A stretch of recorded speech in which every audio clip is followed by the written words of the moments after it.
যে বস্তুনিষ্ঠ সাংবাদিকতার ক্ষেত্রে একজন সাংবাদিকের যে সাহসটা লাগে সেটা কিন্তু অত্যন্ত গুরুত্বপূর্ণ। আমরা অজস্র সাহসী মানুষ চাই যে কোনো অন্যায়ের বিরুদ্ধে প্রতিবাদ করার ক্ষেত্রে।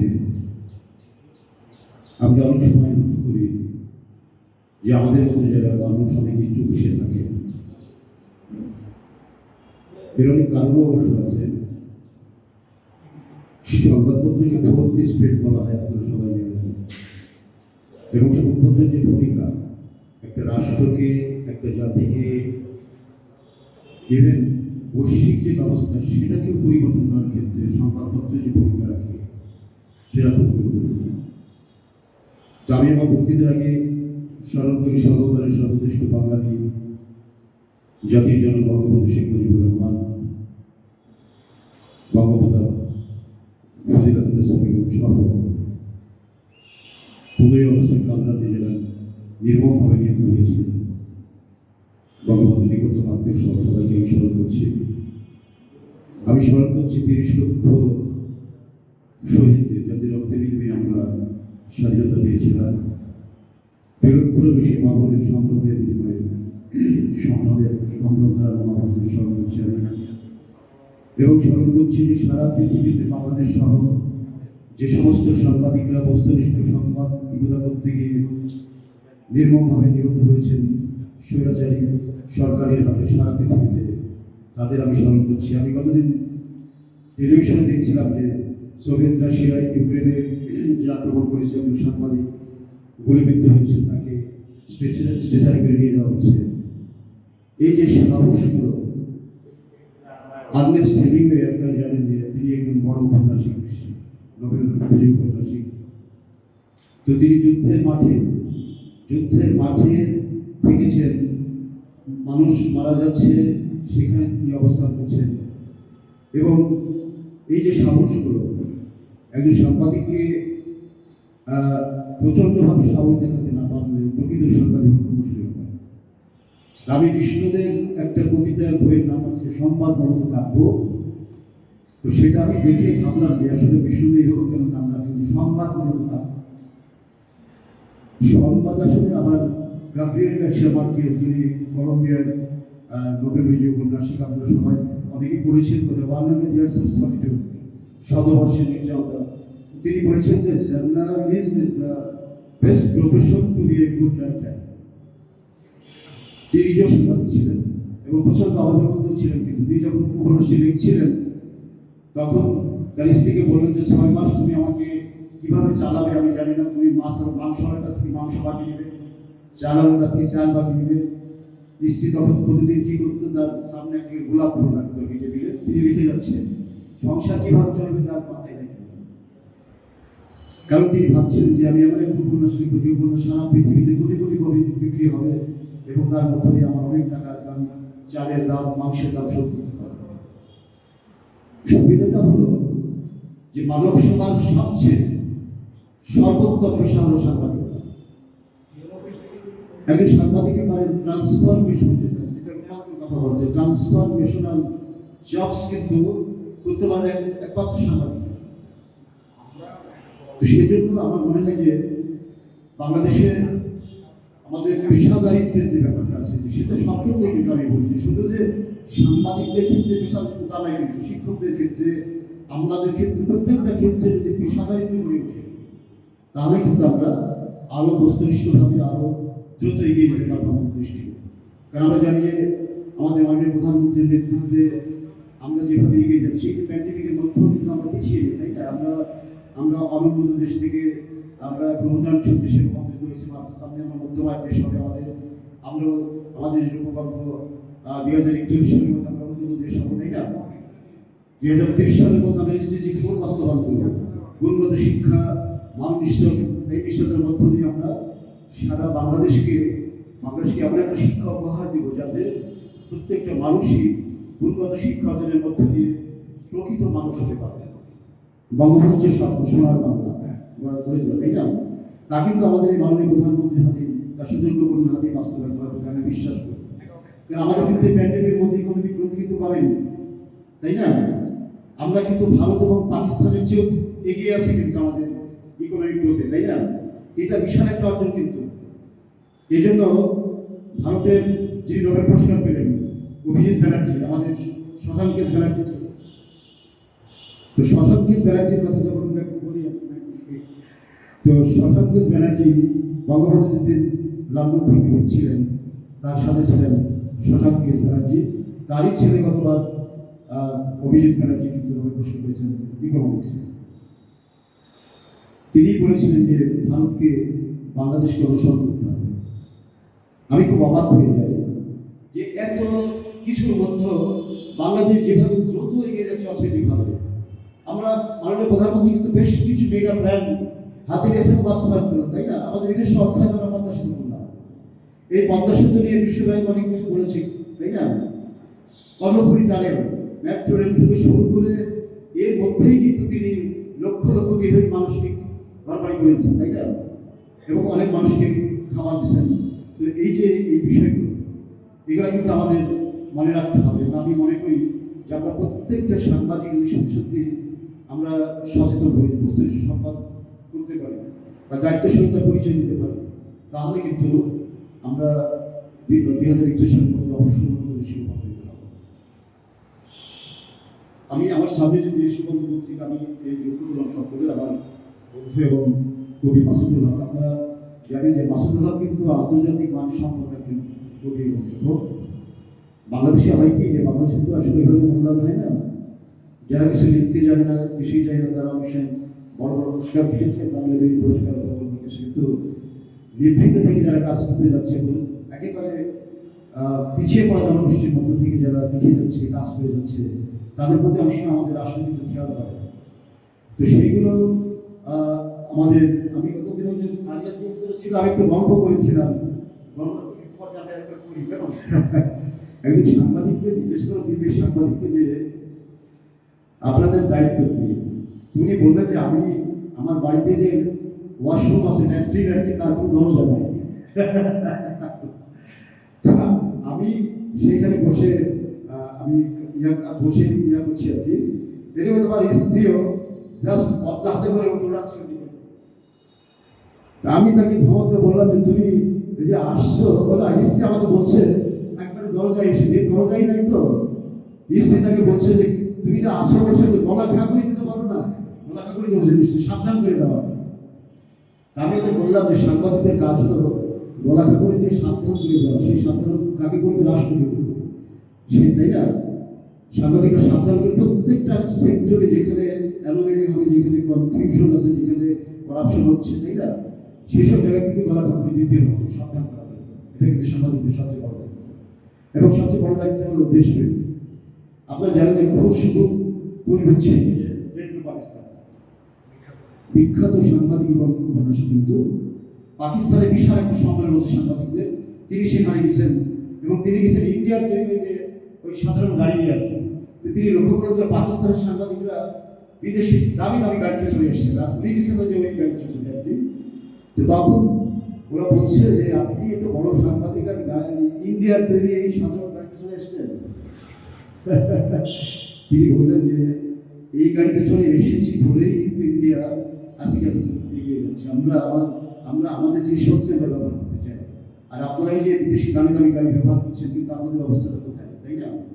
আজকে তো পাকিস্তান আমাদেরকে, তাই না, দাবিয়ে রেখেছিল, আমাদেরকে নানাভাবে অত্যাচার তো করেছে। এই কথা শুনে আমরা জানি কিভাবে তারা হত্যা করেছে, গণহত্যা করেছে মানুষ, তাই না? তাই না? অর্থনৈতিক অবস্থা ভালো ছিল, কিন্তু সেই অর্থনৈতিক অবস্থা কিভাবে একেবারে নিচে নেমে গেছে।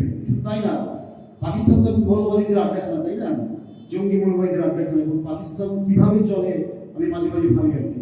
পাকিস্তানের চেয়ে আমরা যে কতক্ষণ এগিয়ে বাংলাদেশ, আমার গর্ব হয়, ভাবতে খুব ভালো লাগে যে শিল্পে, সাহিত্যে, অর্থনীতিতে বাংলাদেশ আমরা এতটাই এগিয়ে পাকিস্তানের চেয়ে, যে সেদিনের যে পরাজয়, তাদের লজ্জা পাওয়া উচিত, তাই না? যে তারা যেভাবে গণহত্যা চালিয়েছিল আমাদের উপরে, আমরা তো পরাজিত হয়নি আসলে। আমাদের এটা ঠিক যে আমার 30 লক্ষ মানুষ শহীদ হয়েছে ঠিকই, আমাদের অনেক মা বোন তাদের সম্ভ্রম হারিয়েছেন। আমরা কিন্তু ইজ্জত হারানো বলবো না, এটা মনে রাখতে হবে। আমাদের নেতারা আমাকে করতে পারে যে 2 লক্ষ মা বোন ইজ্জতে দিবে, আমরা খুব ভালো লাগে না। আমরা বলবো যে সম্ভ্রম হারানো, তাই না? এটা বলতে গেলে ভালো লাগে, এটা আমাদের বলা উচিত।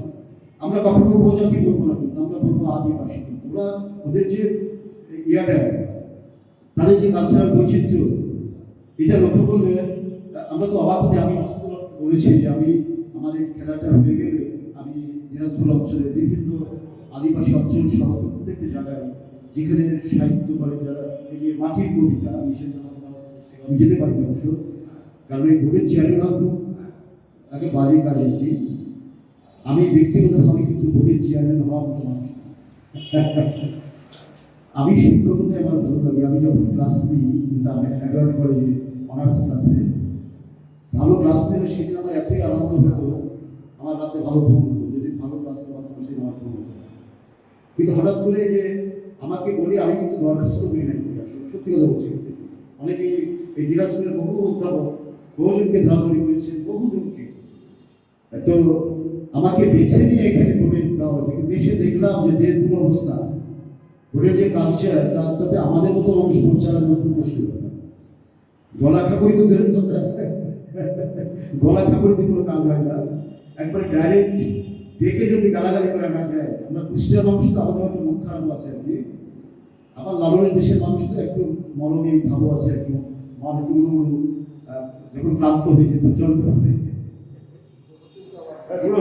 লাগে না কুষ্টিয়ার মানুষটাও ঠিক, কিন্তু আমি প্রচন্ডভাবে রোগ হয়ে যেতে পারি। আবার যেহেতু যে মনমী ব্যাপারটা ডিস্ট্রিকশন আছে আমাদের মধ্যে, মিষ্টিক একটা ভাব আছে। ওই যখন ক্লান্ত হয়ে যায় বোর্ডে, তখন একটু পুনর্ভাবার কাছে যখন দাঁড়াই সন্ধ্যা যে বাতাস লাগে আর কি, হিমের বাতাস, তখন আবার একটা এনার্জি পায়। আমার গ্রামে একটা ঘাট আছে, নাম হলো আবেদের ঘাট।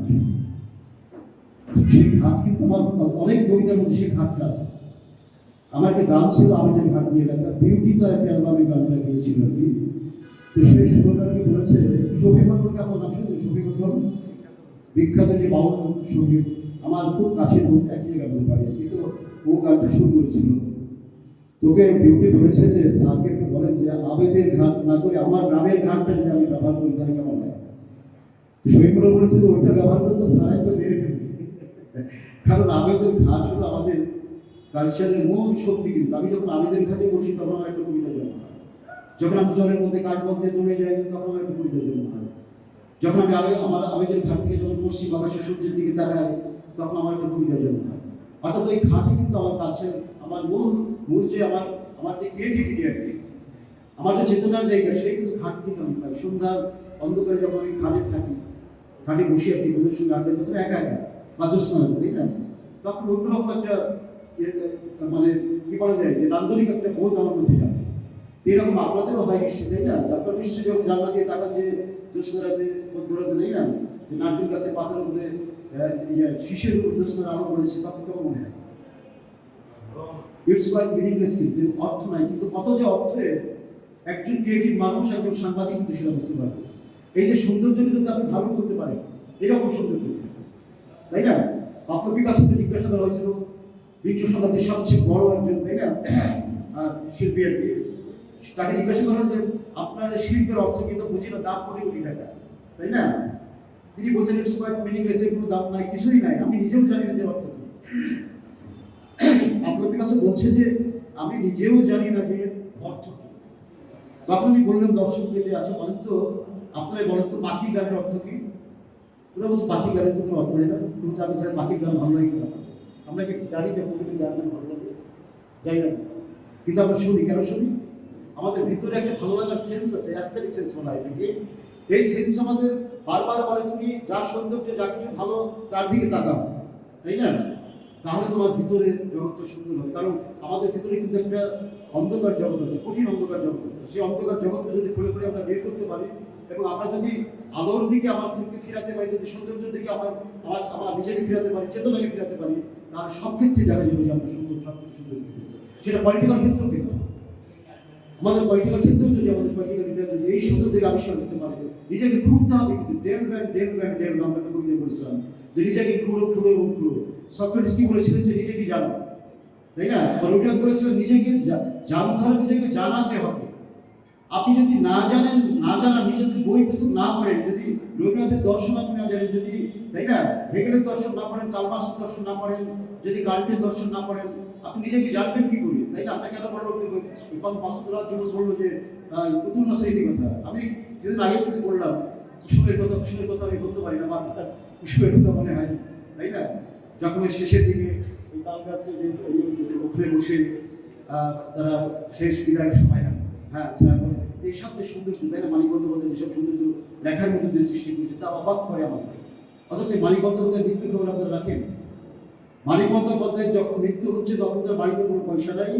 সুভাষ মুখোপাধ্যায় বলছে যে ভাবি, এই যে উনি যে এত অসুস্থ, তো আপনি আমাদেরকে ফোন করবেন না? তার স্ত্রী বলতো যে ভাই, ফোন করতে তো 2টা পয়সা লাগে, তাই না? একটা ঘরের মধ্যে কাপড় টাঙিয়ে একদিকে তার স্ত্রী এবং মানিক বন্দ্যোপাধ্যায় কাপড়ের মধ্যে তার ছেলেমেয়েরা থাকতেন। তিনি কোনো পুরস্কার পাননি কিন্তু, তাই না? এবং তিনি যদিও কবিতে বিশ্বাস করতেন, এমন কিছু লেখা আমাদের উপহার দিয়েছেন যে সারা পৃথিবী, এবং যদি তিনি বাংলাদেশে না জন্ম অন্য জায়গায় জন্মাতেন তাহলে কিন্তু নোবেল পুরস্কার পেতেন। আমাদের দুর্ভাগ্য কি জানেন?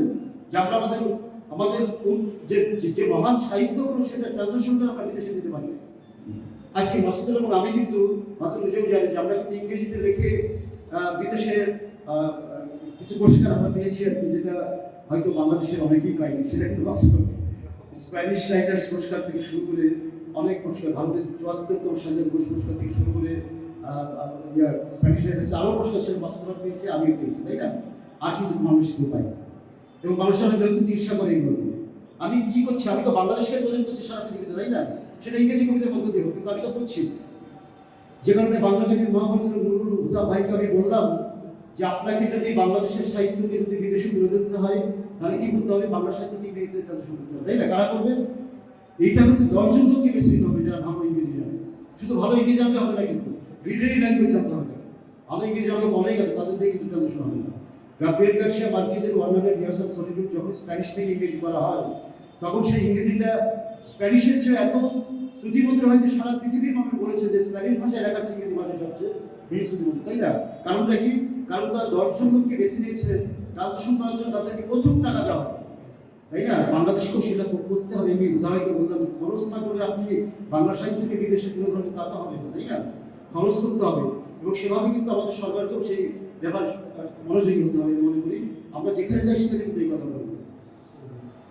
এবং আমি খুবই আশাবাদী যে বঙ্গবন্ধুর সুযোগ্য কন্যা মাননীয় প্রধানমন্ত্রী জননেত্রী শেখ হাসিনা কিন্তু নাম্বার 1 হলো ক্রীড়া বান্ধব। ক্রিকেট খেলা হলে উনি কিন্তু অনেক সময় জায়নামাজ বসে মোনাজাত করতে শুরু করেন, যে আমি নিজে দেখছি, তাই না? যে ক্রিকেট তিনি কত আনন্দিত হন। তিনি ক্রিকেট মাঠে কিন্তু নিজে গেছেন খেলা দেখতে, তাই না?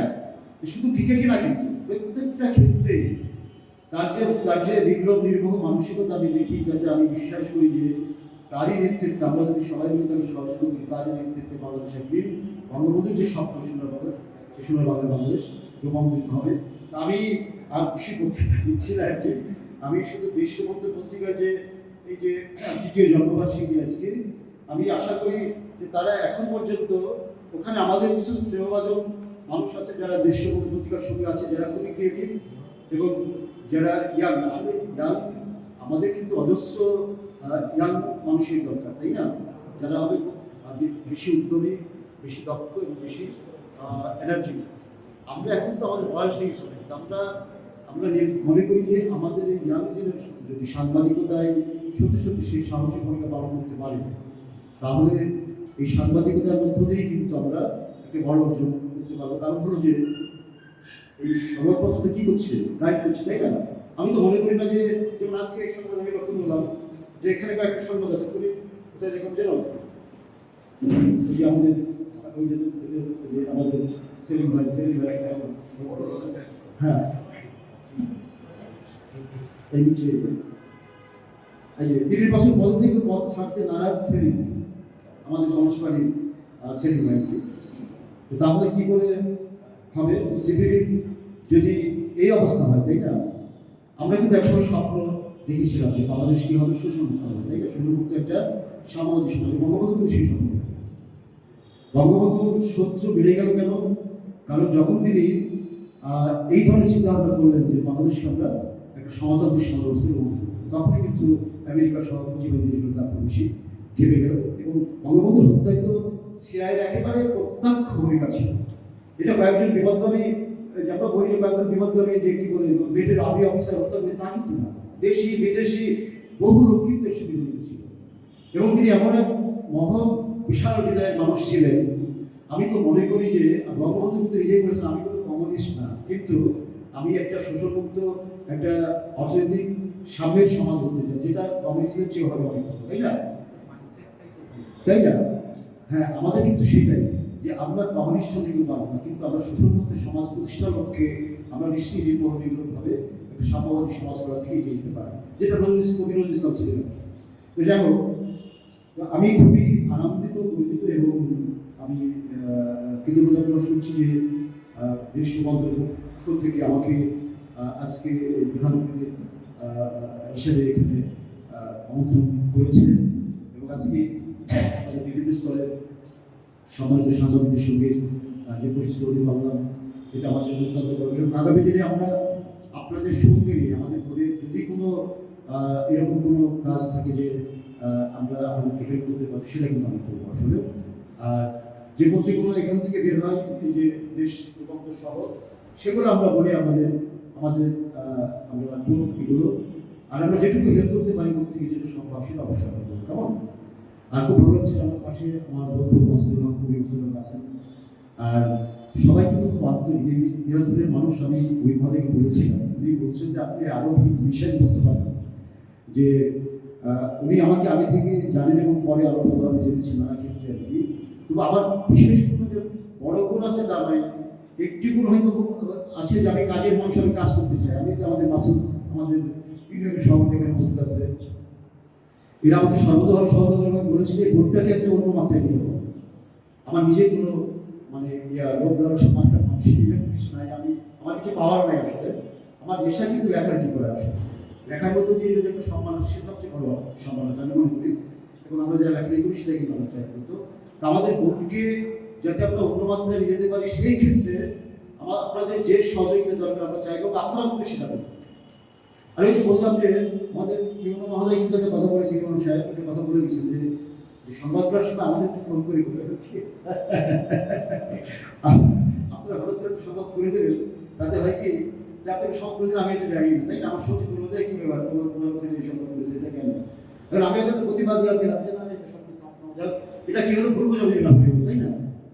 সেটা না করে যদি বোর্ডের কোনো কিছু হয় তাহলে আমাকে জিজ্ঞেস করে সংবাদ করতে হবে, তাহলে ভালো হবে, তাই না?